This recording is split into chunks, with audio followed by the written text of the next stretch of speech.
सीता जी के चरित्र पर लोगों को संदेह हुआ। अयोध्या में विविध प्रकार की वार्ताएं होने लगीं और ये बात प्रभु श्री राम तक पहुंची तो भगवान श्री राम ने श्री जानकी जी को वाल्मीकि महर्षि के आश्रम में भेज दिया, जिसको सीता निर्वासन कहते हैं। इस बात को लेकर बड़े बड़े विद्वान, कुछ लोग सीता निर्वासन को प्रामाणिक नहीं मानते, कहते हैं ये प्रक्षिप्त है। आजकल एक प्रक्षिप्तवाद का भूत प्रकट हुआ है। किसी भी बात को जो आपको समझ में ना आवे उसको कह दो ये शास्त्र में प्रक्षिप्त है, बाद में मिला दिया गया। इस तरह की बात अगर हम चलेंगे लेकर के तो शास्त्र के जितने भी विषय हैं सब संदिग्ध हो जाएंगे। कोई भी व्यक्ति किसी भी बात को प्रक्षिप्त कह देगा, भाई ये भी प्रक्षिप्त है, ये भी प्रक्षिप्त, और प्रक्षिप्त मान लेंगे तब तो बड़ी समस्या होगी। इसलिए बुद्धि और विवेक के द्वारा, पूर्वाचार्यों के वचनों के द्वारा शास्त्र की संगति लगानी चाहिए। यही मध्यम मार्ग और सुंदर मार्ग है। खींच खांच मीज माज शास्त्र को न गीजिए, जामे रस बनो रहे सोई अर्थ कीजिए। शास्त्र को खींच खांच करके मनमाना अर्थ करना ये मर्यादा नहीं। विवेक के द्वारा शास्त्र की संगति लगानी चाहिए। तो कुछ लोग इस बात को प्रक्षिप्त मानते हैं, परंतु श्री सीता जी का निर्वासन ये प्रक्षिप्त नहीं है, अपितु सीता निर्वासन से ही वाल्मीकि रामायण के प्राकट्य की भूमिका तैयार होती है।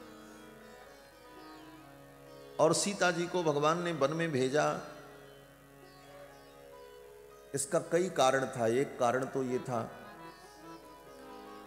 कि श्री जानकी जी की स्वयं की इच्छा भी थी वन में जाने की। जब वो अंतर्वतनी थी तो एक दिन श्री जानकी जी ने भगवान से कहा, प्रभु मेरी इच्छा है कि मैं कुछ दिन महात्माओं के आश्रम में रह करके सत्संग करूं।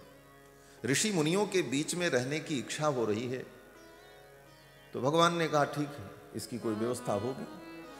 और तब तक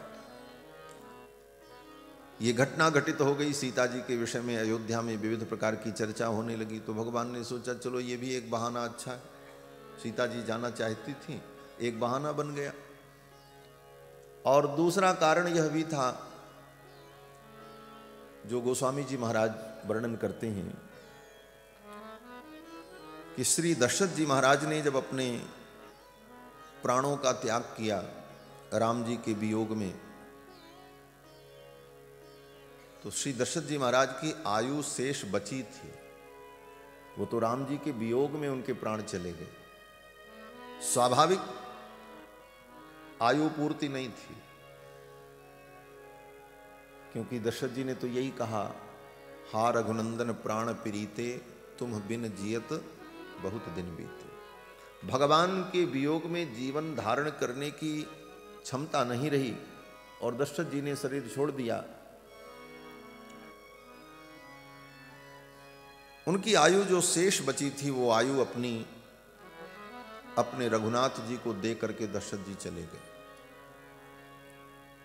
तो पिताजी के आयु को भोगने का जब समय आया, पिता की आयु का भोग जब प्रारंभ हुआ राम जी की लीला में, उनकी इस यात्रा में, तो भगवान श्री राम ने विचार किया कि पिताजी की आयु का मैं भोग करूं, उस समय जानकी मेरे साथ रहें ये मर्यादा नहीं होगी, क्योंकि पिता की आयु का भोग है और पिता के लिए तो जानकी पुत्रवधू है।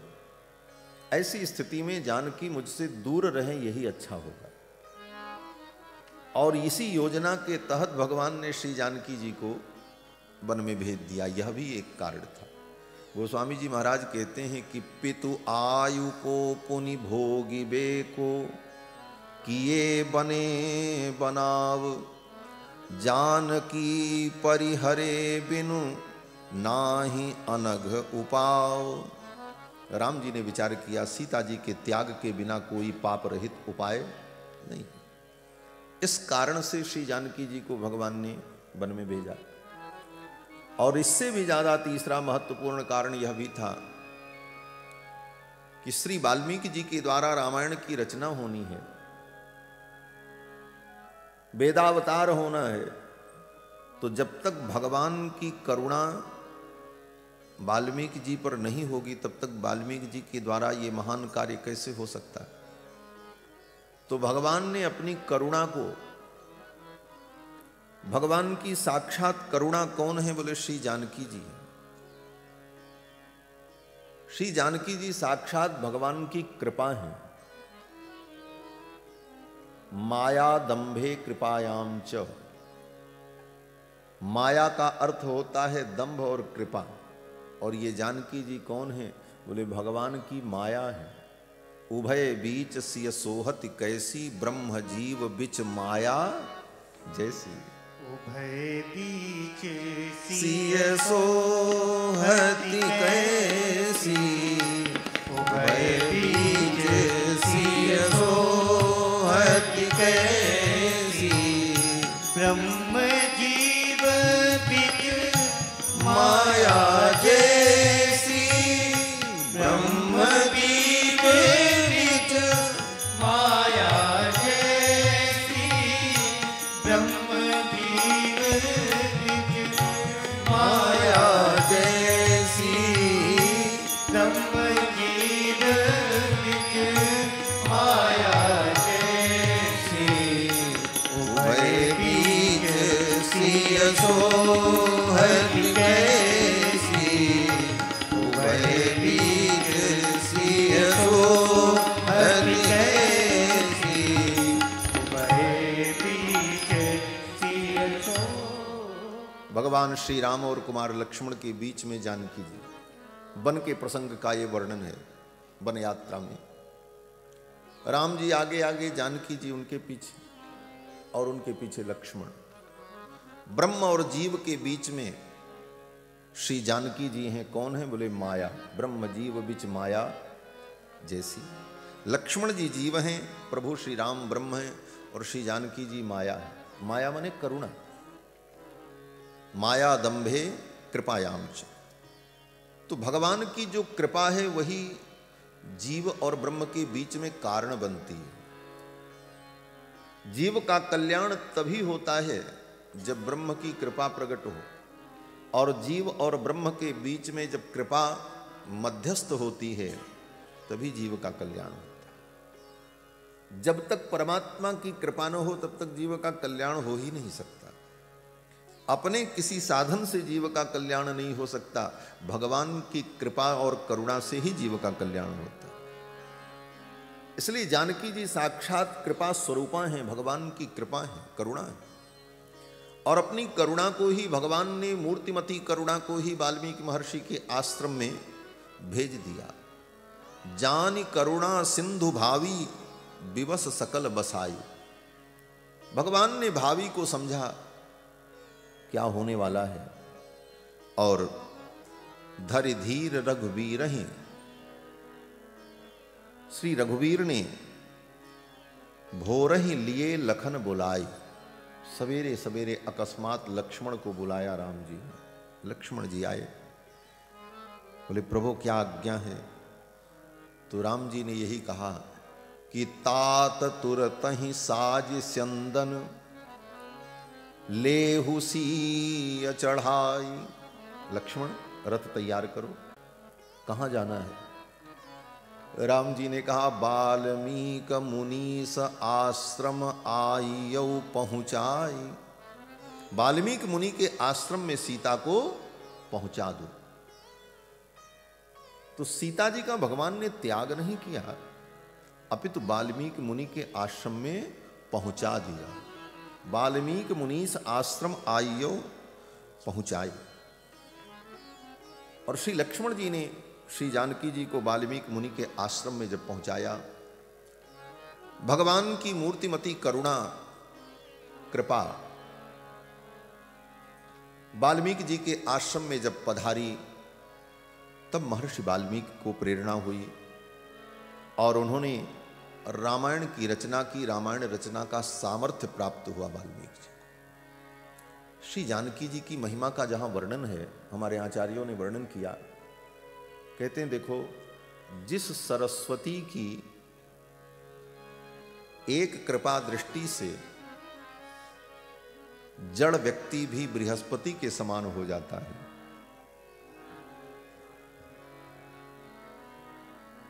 जिस सरस्वती की एक कृपा दृष्टि से जड़ व्यक्ति भी बृहस्पति के समान हो जाता है, वह सरस्वती भी जिनके चरणों की दासी है, वो कौन है? बोले वो भगवती जानकी देव देव महिषीम श्रियमाश्रयामः।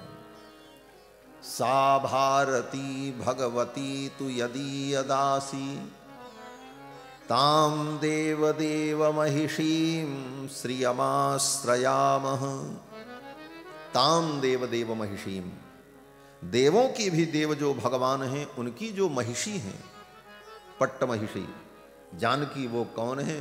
बोले यस्या कटाक्ष परिणामम उदाहरंती, जिस सरस्वती के एक कटाक्ष से जड़ व्यक्ति भी बृहस्पति के समान ज्ञानी हो जाता है, वह सरस्वती भी जिनके चरणों की दासी है। सा भारती भगवती तु यदीयदासी ताम देव देव महिषीम श्रियमाश्रयामः। वो भगवती श्री। श्री का मतलब, बोले श्री शब्द के 6 प्रकार के अर्थ आचार्यों ने किए हैं। श्री का मतलब, बोले शृणोति इति श्री, जो सुनती हैं, इसलिए इनका नाम श्री है। क्या सुनती हैं? बोले शरणागत भक्तों के दुख को, उनके निवेदन को श्रवण करती हैं, इसलिए श्री। शृणोति इति श्री और शृणाति इति श्री, जो अपने भक्तों के जन्म जन्मांतर के पाप का नाश करती हैं, शृणाति इति श्री। और शृणोति शृणाति के साथ साथ भक्तों के निवेदन को श्रुत्वा परमात्मानं श्रावयति इति श्री, सुन करके वह निवेदन भगवान को सुनाती हैं।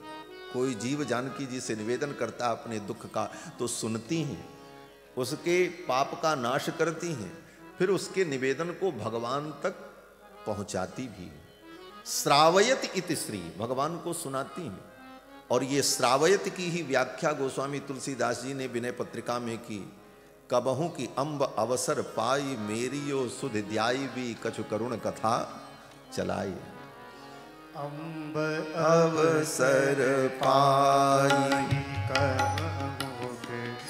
अम्ब अवसर पाई, कबहू की मेरियो सुध ध्याई भी कछु, मेरियो सुध ध्याई भी कछु करुण कथा चलाई। कबहू अम्ब अवसर पाई, कबहू तीन सब अंगहीन छीन, मलिन अघी अधाई। नाम ले भर उदर एक प्रभु, दासी दास कहाए। अम्ब अवसर पाई, कबहू की अम्ब अवसर पाई। अम्ब अवसर पाई, अम्ब अवसर पाई। शृणोति इति श्री, श्रावयति इति श्री, शृणाति इति श्री। और श्रयति इति श्री, श्रयति इति श्री, यह भी व्याख्या है। श्रयति माने जो भगवान के आश्रित रहती है। श्री जी स्वतंत्र नहीं है, वो स्वयं भगवान के आश्रित रहती है। श्रयति इति श्री। और इसके साथ साथ जो भगवान की अनपायिनी है, भगवान से कभी भिन्न नहीं होती, जिस प्रकार भास्करेण प्रभा यथा, जिस तरह सूर्य की प्रभा सूर्य से कभी अलग नहीं होती, उस प्रकार से श्री जी कभी भगवान से अलग नहीं होती। ऐसी श्री जी जब महर्षि वाल्मीकि के आश्रम में पधारी तो महर्षि वाल्मीकि ने उनकी कृपा से, करुणा से रामायण की रचना की। रघुवंशस्य चरितम चकार भगवान मुनि, रघुनंदन के चरित्र को महर्षि वाल्मीकि ने लिखा और समय आने पर कुश और लव को पढ़ाया और कुश लव ने इस कथा का गायन किया। भगवान श्री राम के दरबार में इस इतिहास को सुनाया। ये वाल्मीकि रामायण पुराण नहीं है, ये स्मृति भी नहीं है, ये इतिहास है। इस ग्रंथ का नाम इतिहास ग्रंथ है। और इतिहास ग्रंथ में हमारे सनातन धर्म में दो महान ग्रंथ हैं, एक वाल्मीकि रामायण, दूसरा महाभारत। एक त्रेता युग का इतिहास है, एक द्वापर का है। ये दोनों इतिहास ग्रंथ हैं। और इतिहास ग्रंथ की विशेषता होती है धर्मार्थ काम मोक्षाणाम उपदेश समन्वितम, जिसमें धर्म अर्थ काम मोक्ष इन चारों पुरुषार्थों का और इनकी प्राप्ति के उपाय का और इनके अधिकारी का निरूपण किया जाए। धर्मार्थ काम मोक्षाणाम उपदेश समन्वितम पूर्ववृत्त कथा युक्तम इतिहासम प्रचक्षते।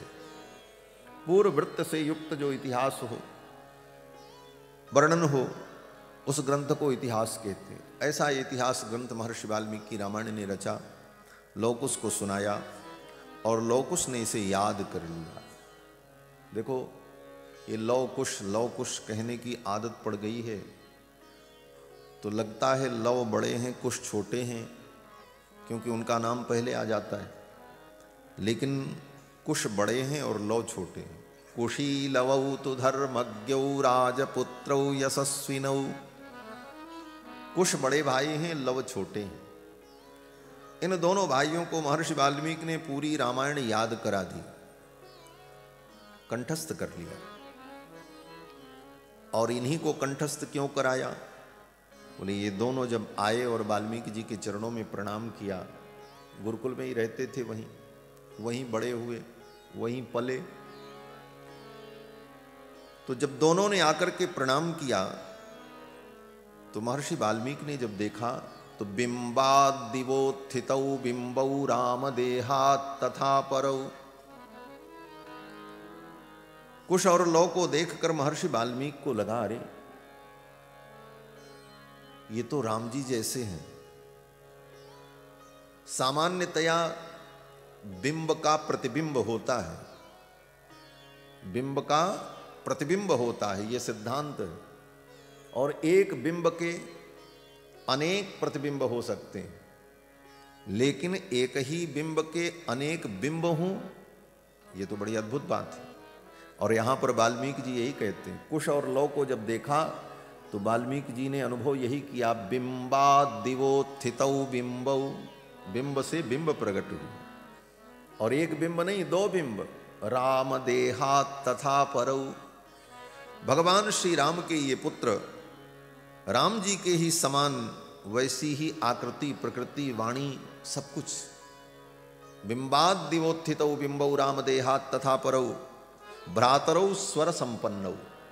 और इन दोनों भाइयों का स्वर भी बड़ा मधुर है। गंधर्व विवरूपिणौ, गंधर्व के समान सुंदर, गंधर्वा विवरूपिणौ। इनके सौंदर्य को, इनकी वाणी की सरसता को, और इसके साथ साथ